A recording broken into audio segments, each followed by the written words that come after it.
저에게는 성인이 되어서 생긴 징크스가 하나 있었습니다. 오늘은 그 징크스에 관해서 이야기를 한번 해볼까 합니다. 저의 어린 시절에 대해서 조금 이야기를 하자면 어릴 때부터 그다지 튀지는 않았지만 아이들과 두루두루 잘 지내는 스타일이었어요. 어릴 때부터 혼자 있는 아이에게도 잘 다가가는 타입이었고 아이들도 저를 많이 좋아했었습니다. 친구들도 꽤 있었고 했었는데 물론 성인이 되면서부터 많이 끊어지기는 했었죠. 그러다가 직장에 취직하게 되면서 저는 고향을 떠나 다른 곳으로 취직을 하게 되었어요. 하고 싶었던 일이라 고향과는 많이 멀었지만 결국에는 일을 택하게 되었습니다. 무사히 직장을 다니기 시작한 저는 회사 생활을 시작하게 되었죠. 어느 날 직장 선배가 소개팅을 시켜준다는 이야기를 하더라고요.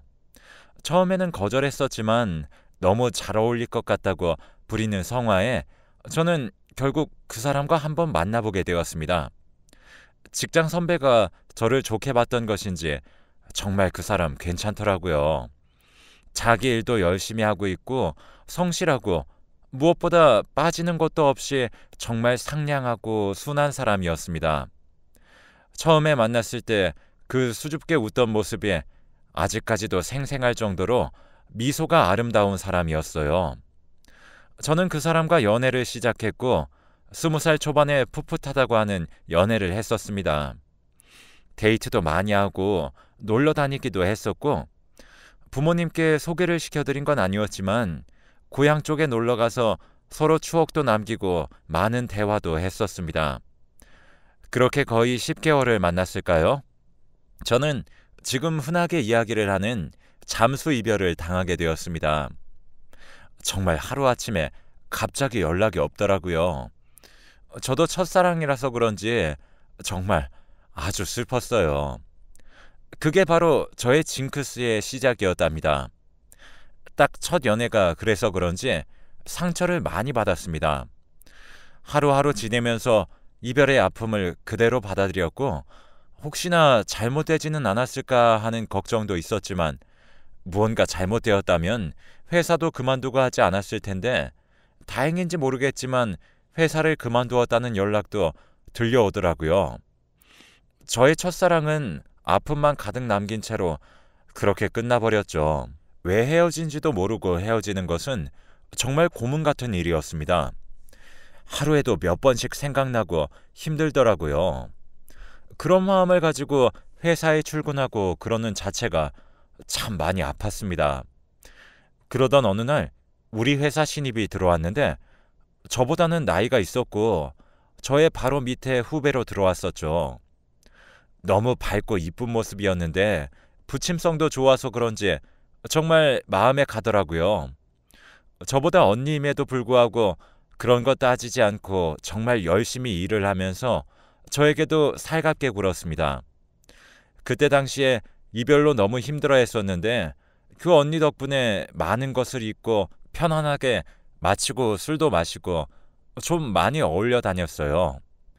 거의 1년은 남자도 안 만났고 언니 덕분에 그래도 극복을 많이 한 것 같았습니다. 급속도로 친해지게 되었고 집도 오고 가는 사이가 되었죠. 직장에서 많은 분들과 친해져 봤었지만 그래도 이렇게 친해진 건 처음이었어요. 거의 소울메이트를 만난 것처럼 서로 너무 잘 맞았고 취미부터 시작해서 술 취향까지도 잘 맞았었거든요. 그때 당시에는 너무 잘 맞아서 남자친구를 잃은 대신 그 언니가 저에게 나타났나 싶을 정도로 정말 죽이 잘 맞았어요. 하루하루 연락을 하면서 지냈고 늘 회사에서 보기도 하지만 마치고 노는 시간도 꽤나 즐거웠거든요. 그리고 저는 두 번째 남자친구를 만나게 되었습니다. 우연히 길에서 길을 물어보다가 그분께서 저의 연락처를 물어보셔서 그렇게 연락을 하게 되었어요. 저도 첫 남자의 기억이 지워지는 시점이었고 새롭게 만나보고 싶은 마음에 그렇게 서로 연락을 주고받았던 것 같아요. 그분도 굉장히 좋은 사람이었어요.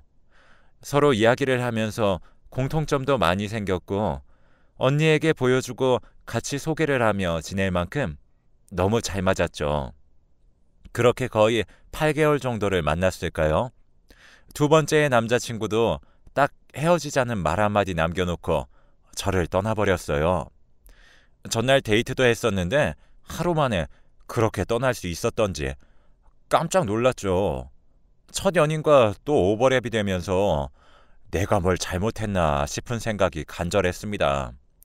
그렇게 갑작스럽게 헤어지니까 다들 이렇게 헤어지나 싶기도 하고, 다른 회사 동료들의 말을 들었을 때는 어느 정도 싸우거나 권태기가 왔거나 여러 가지 사연들이 있다고 하는데, 저는 무척이나 뜬금없이 헤어지더라고요. 두 번째로 그렇게 헤어짐을 당했을 때는 제가 문제가 있는 건 아닐까 하는 생각을 정말 많이 했었어요. 사람들이 그렇게 뜬금없이 떠나는 데는 뭔가 이유가 있구나, 아니면 내가 여자로서 매력이 부족할까 하는 생각도 많이 했고, 정말 여러 가지로 고민을 많이 했었네요. 이러다가 결혼을 하기 전날에도 갑자기 이렇게 헤어지는 건 아닐까 하는 생각까지 들었습니다. 그렇게 저는 징크스인가 싶기도 했고 1년을 만나지 못하는 건가 싶었습니다. 그리고 저는 6개월이 지나지 않아서 연애를 시작했어요. 바로 회사의 동료였는데 저희 부서로 이동을 해서 오신 분이었습니다. 저보다 나이도 조금 있으시고 어느 날부터 호감을 표시하더니 저에게 정말 잘해줘서 저도 눈치를 안 챌 수가 없더라고요. 다른 사람들도 어느 정도 눈치챌 만큼 그렇게 저에게 호감을 표시해줬죠. 처음에는 약간 부담스러웠는데 날이 갈수록 그 사람이 아침마다 자리에 놓아주는 커피, 간식 등 여러 가지가 참 괜찮다는 생각이 들더라고요. 그리고 무엇보다 전에 만났던 사람들과는 달랐던 게 같은 회사를 다니고 있기에 그렇게 갑작스럽게 헤어질 일은 없지 않을까 싶었습니다. 저도 참 만남을 시작하면서 그런 생각을 한다는 게 웃겼는데 그런 생각부터 먼저 하게 되더라고요.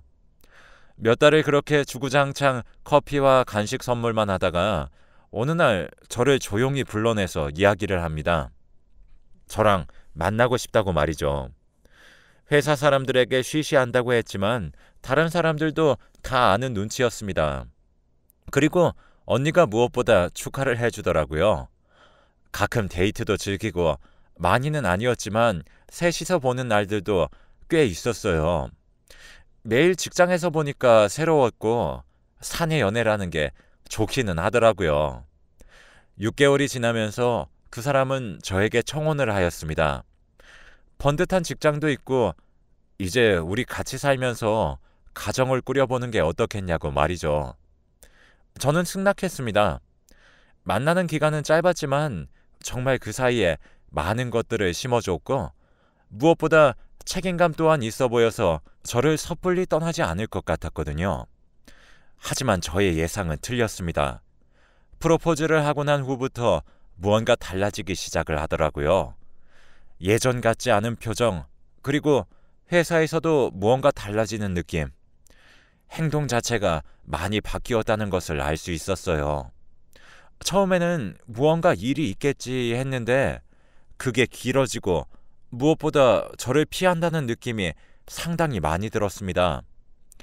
회사에서는 개인적인 일로 그렇게 불러낼 수가 없었기에 마치고 이야기를 시도해 보려고 했지만 되지 않더라고요. 연락이 안 되던지 말을 하지 않는다던지 그렇게 답답한 하루가 흘러갔었어요. 차라리 헤어지는 게 낫겠다 싶을 정도로 너무 답답한 날들이더라고요. 갑자기 결혼까지 약속해놓고 왜 이러나 싶기도 하고 이해가 가지 않았습니다. 그런 거의 2달을 지냈는데 어느 날 먼저 연락이 왔더라고요. 그제야 무슨 일이 있었다 이렇게 이야기를 할 줄 알았는데 우물쭈물거리면서 말도 못하다가 갑자기 저에게 헤어지자고 합니다. 끝까지 함께 해주지 못해서 미안하다며 그렇게 저랑 헤어진다고 합니다. 그리고 일방적으로 전화를 끊더니 다시 연락도 받지 않더라고요. 안정될 줄 알았던 삶이 다시 한 번 더 기울어지는 느낌이 들었습니다.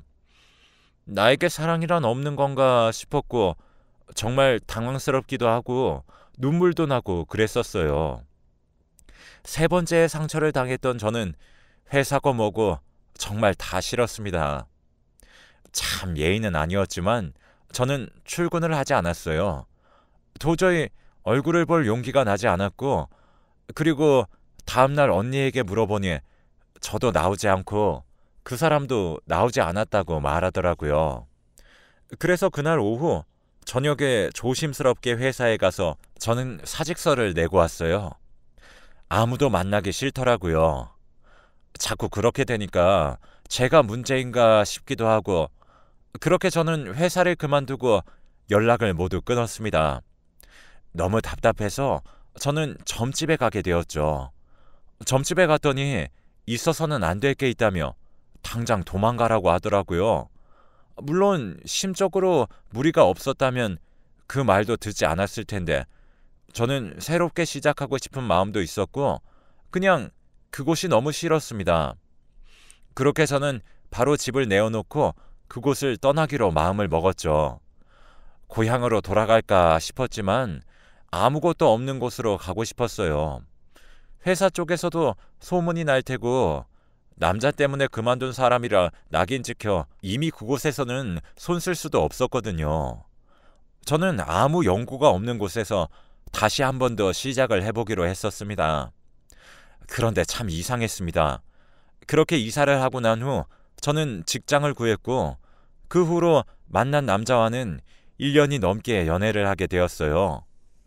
그동안 만났던 사람들처럼 갑자기 하루아침에 헤어지자는 소리도 하지 않았고, 물론 만나다가 싸워서 한번 헤어질 뻔했던 적도 있었습니다.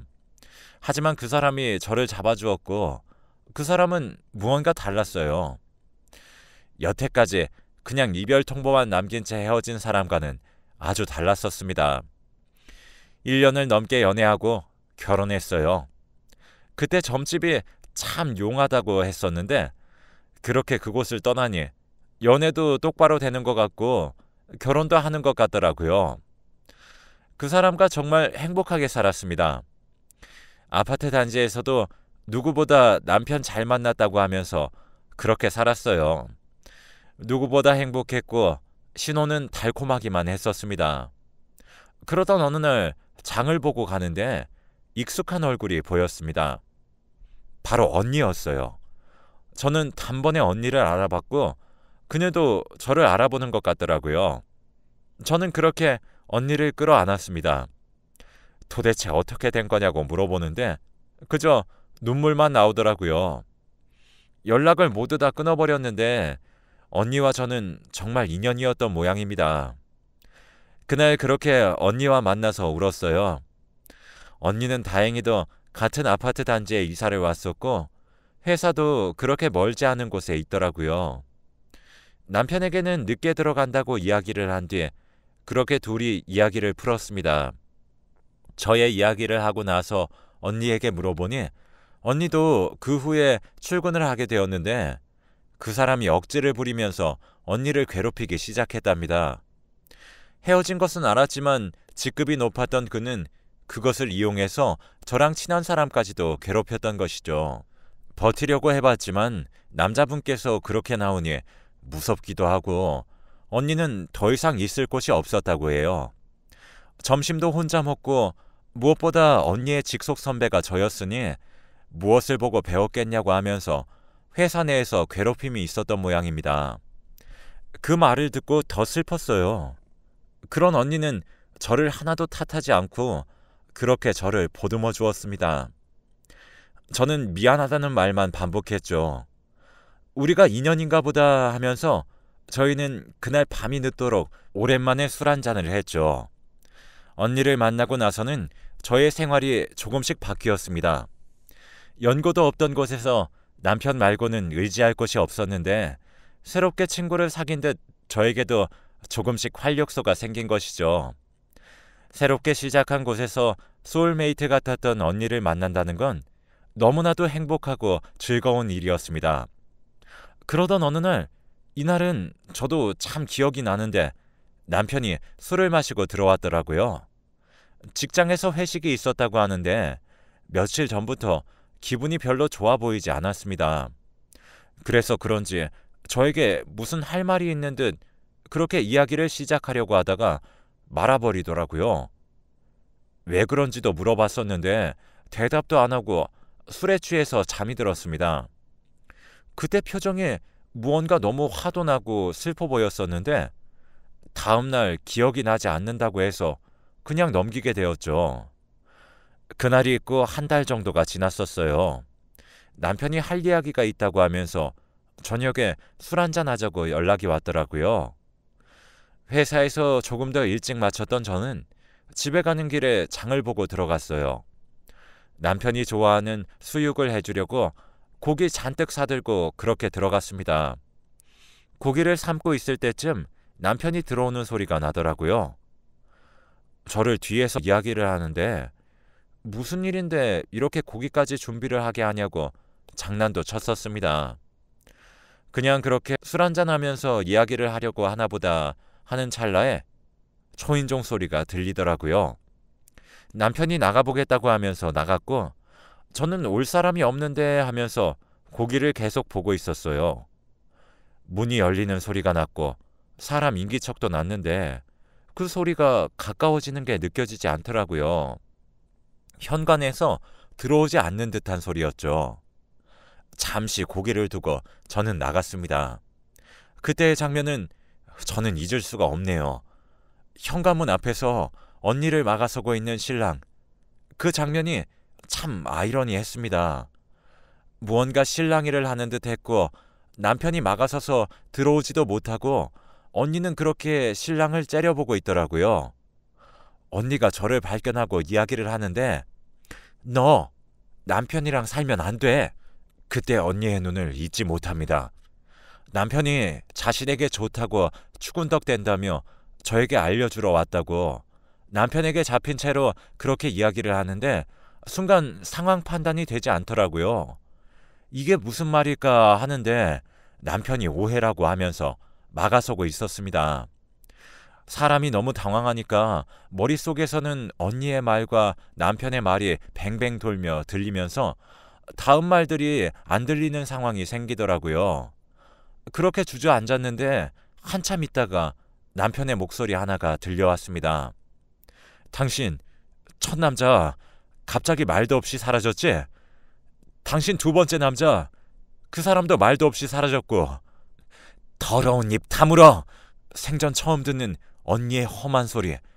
남편이 이야기를 하는데 언니는 무언가 막으려는 듯 그렇게 남편에게 험한 말까지 했었습니다. 그리고 세 번째, 파혼했지? 그게 네 탓인 것 같아?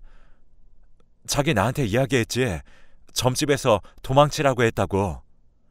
그곳이 아니라 이 사람이야. 언니는 남편을 거칠게 밀어냈고 주저앉아 있는 저를 향해서 소리쳤습니다. 야, 너 찾는다고 대한민국 곳곳을 돌아다녔어. 남편을 뿌리치고 다가오던 언니의 모습은 정말 소름 끼치는 그 자체였습니다. 눈이 제가 보던 눈이 아니었어요. 그렇게 다가오면서 저를 찾으러 다녔다며 소리치면서 다가오는데 너무 무섭더라고요. 무서워서 꼼짝도 못하는데 남편이 그걸 막아섰습니다. 그리고 저는 남편에게 충격적인 이야기를 들었죠. 어느 날부터 저 사람이 자신에게 말을 걸어오기 시작했고 무언가 작업을 거는 듯한 뉘앙스로 계속 마주쳤다고 합니다. 유부남이라고 말을 했지만 자신도 알고 있다며 그렇게 다가왔다고 합니다. 집에 초대를 한 적도 있었고 연락처를 알아내 어느 날부터는 연락을 수도 없이 하기도 했다고 해요. 그런데 어느 날 제가 그 언니를 자신의 소울메이트라고 소개하면서 같이 겸상을 해야 하는 날이 있었다고 합니다. 잘못 말하게 되면 오해가 될까 싶어서 그날은 넘어갔었고 그날 이후로도 계속되는 치근덕에 남편은 어찌할지 몰랐다고 해요. 집에서 불러낼 수도 없고 밖에서 만나면 사람들에게 이야기거리가 될 수 있어서 어쩔 수 없이 그날 언니의 집 앞으로 찾아가 이야기를 했다고 합니다. 서로 아내의 언니를 잃게 하고 싶지 않다며 좋게 타이르자 그때부터 협박을 시작한 거죠. 저를 죽이겠다고 말입니다. 자신은 보이는 것도 없고 가족도 없고 여태까지 저에게 있는 남자 모두 자신이 쳐냈다며 그렇게 이야기를 했답니다. 남편은 소름 끼쳐서 어떻게 하지도 못하고 정말 제가 잘못될까봐 너무 두려웠다고 합니다. 저번에 말하려고 했던 것도 이걸 이야기를 해보려고 했었는데 그 언니가 온 이후로 제가 너무 웃고 표정 자체가 달라져서 자기도 많이 고민했다고 해요. 하지만 이건 아니다 싶고 곁에 둬봤자 안 될 것 같아서 그 언니 집에 찾아가서 다 이야기할 거고 더는 찾아오면 신고할 거라고 으름장을 놓고 온 날이라고 했습니다. 남편은 저에게 이야기를 하려고 했었고 언니는 전의 남자들과는 다르고 자기 마음대로 풀리지 않아서 그날 폭발한 상태로 화나서 집에 온 것이었고요. 저희 남편은 바로 경찰에 신고했고 그 여자의 가방에서 저를 스토킹한 단서들이 발견됐다고 합니다. 그리고 그 이유는 그 언니가 저랑 같은 동네에 살았다고 해요. 자기 동생이 저를 좋아했었는데 말도 못하고 그렇게 2년 정도 저를 좋아했던 모양입니다. 저는 전혀 알지 못했죠. 이름도 들어봤는데 기억도 안 나는 사람이었어요. 왕따를 당했던 자기 동생을 제가 이야기도 들어주고 같이 교회도 가주고 했다고 해요. 하지만 결국 이루어지지 못했는데 어느 날 자기 가족들이 자신 빼고 차를 타고 어디를 가다가 교통사고를 당해 모두 다 세상을 떠난 것입니다. 그렇게 가족을 잃고 살아가는 어느 날 저를 보게 되었던 것이죠. 첫 남자친구와 있던 저를 말입니다. 자기 동생은 그렇게 죽었는데 저는 다른 남자와 히히덕거리고 있는 모습이 정말 꼴보기 싫었다고 합니다. 그렇게 그 사람의 인생 목표는 저를 망가뜨리는 것이 되었고 그렇게 저를 죽자 살자 찾아다녔던 거죠. 참 안타깝기도 했지만 소름 끼쳤습니다. 원망할 대상을 찾아 헤맸지만 정작 그 분노는 엉뚱한 방향을 향해 있었습니다. 그분은 지금 정신병원에 들어가 있습니다. 어떻게 되었는지 모르겠지만 접근 금지 신청과 함께 저는 그 사람에게서 자유로워졌어요. 너무 믿고 있었던 사람이었는데 그렇게 되니 많이 무섭더라고요. 그나마 남편이 옆에서 지켜주고 했기에 다른 사람들처럼 무섭다고 떠나지 않았기에 그렇게 저의 곁을 지킬 수 있었던 게 아닐까 싶습니다. 여태까지는 어디에다 이야기하기도 그래서 말하지 못했는데 몇 년이 지난 지금에서야 이야기해 봅니다. 그동안 마음에 품고 있어서 그런지 이렇게 이야기를 하니 속이 편하네요. 긴 글 읽어주셔서 감사하고 가시는 길 모든 길에 축복이 가득하길 바라겠습니다.